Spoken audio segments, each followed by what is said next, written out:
નમસ્કાર દર્શક મિત્રો, એડી ન્યૂઝમાં આપનું હાર્દિક સ્વાગત છે। હું છું આપની સાથે આરડી વાઘેલા। જોઈએ આજના મુખ્ય સમાચાર। અંકલેશ્વર નગરપાલિકા દ્વારા સ્વચ્છતા હી સેવા 2025 અંતર્ગત શ્રમદાન સ્વચ્છતા ઝુંબેશ હાથ ધરાઈ।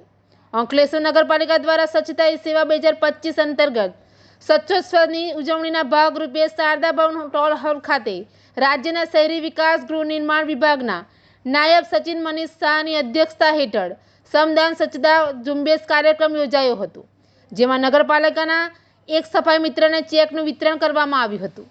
સ્વચ્છ ભારત મિશનના 11 વર્ષની ઉજવણીના ભાગરૂપે સ્વચ્છતા હી સેવા 2025ને સ્વચ્છોત્સવ તરીકે ઉજવવામાં નક્કી કરવામાં આવેલ છે। ભારત સરકાર દ્વારા સ્વચ્છ ભારત મિશન અંતર્ગત તારીખ 17 સપ્ટેમ્બરથી 2 ઓક્ટોબર સુધી સ્વચ્છતા હી સેવા 2025 પખવાડિયાનું આયોજન કરવામાં આવેલ છે, જે અંતર્ગત અંકલેશ્વર નગરપાલિકા દ્વારા આજરોજ શારદા ભવન ટાઉન હોલ ખાતે રાજ્યના શહેરી વિકાસ ગૃહ નિર્માણ વિભાગના નાયબ સચિવ મનીષ શાહની અધ્યક્ષતા હેઠળ શ્રમદાન સ્વચ્છતા કાર્યક્રમનું આયોજન કરવામાં આવ્યું હતું, જેમાં મામલતદાર કરણસિંહ રાજપૂત, નગરપાલિકાના પ્રમુખ લલિતાબેન રાજપુરોહિત, ચીફ ઓફિસર કેશવ કોલડિયા, કારોબારી અધ્યક્ષ નિલેશ પટેલ ઉપસ્થિત રહ્યા હતા। આ શ્રમદાન સ્વચ્છતા કાર્યક્રમમાં નગરપાલિકાના કર્મચારીઓ, સફાઈ કામદારો સહિત વિદ્યાર્થીઓ અને નગરજનો ઉપસ્થિત રહ્યા હતા। આ કાર્યક્રમમાં એક સફાઈ મિત્રને શ્રેષ્ઠ કામગીરી બદલ 10,000ના ચેક એનાયત કરવામાં આવ્યું હતું।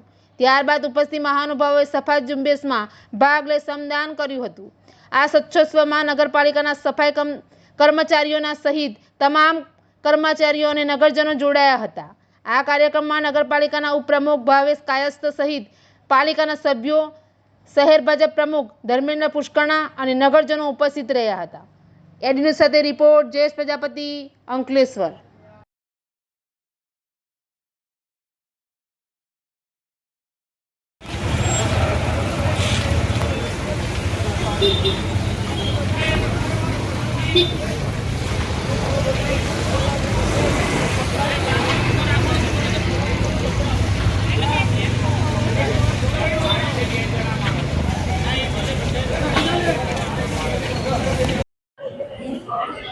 આજે સ્વચ્છતા હી સેવા કાર્યક્રમ અંતર્ગત અંકલેશ્વર નગરપાલિકાની મુલાકાત લેવાનો પ્રસંગ બન્યો અને તમામ મહાનુભાવોની હાજરીમાં આજે પ્રસંગ બહુ સરસ રીતે દીપી ઉઠ્યો એવી રીતની કાર્યક્રમનું આયોજન થયું છે અને શ્રમદાન ના મહત્વ સાથે વાતો થઈ અને શ્રમદાનનું જેટલું યોગદાન આપી શકાય એવા બધા પ્રયત્નો કરશે એવી લાગણી અનુભવું છું।